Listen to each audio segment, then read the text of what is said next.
व्यक्ति, वस्तु तथा स्थान, जानवर भाव का बोध करते हैं तो उसे संज्ञा कहते हैं। जैसे मोहन, वाराणसी, किताब, शेर, सुंदरता आदि संज्ञा के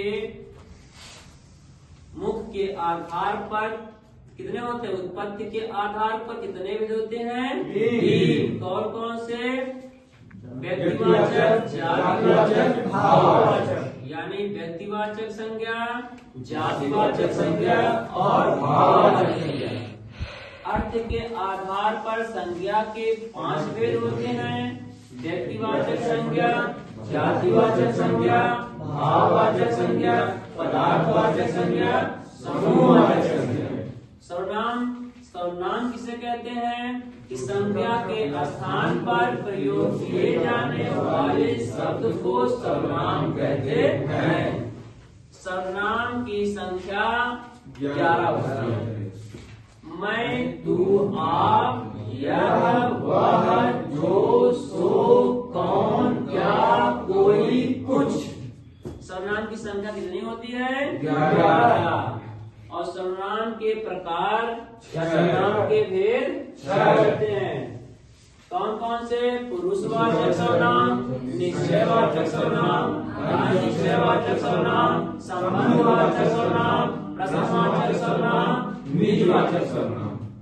तो सर्वनाम के कितने भेद होते हैं? 6। अब उसके बाद आइए विशेषण। विशेषण किसे कहते हैं? संज्ञा व सर्वनाम की विशेषता बताने वाले शब्द को विशेषण कहते हैं।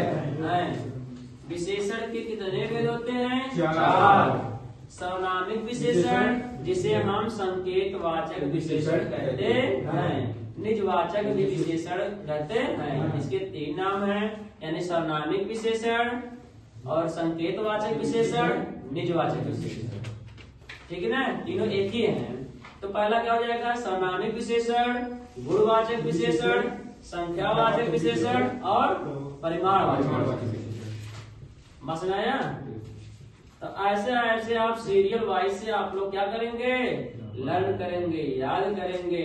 एक टॉपिक उठाओ और उसे क्या करेंगे? हम बारी बारी से उसे 1 बार नहीं, 2 बार नहीं, 3 बार आप क्या करेंगे? 6 बार याद करेंगे। ठीक है ना? 6 बार पढ़ो, 10 बार पढ़ो, 20 बार पढ़ो। जितनी बार आप पढ़ेंगे उतनी बार आपको याद होगा। बात समझ आया?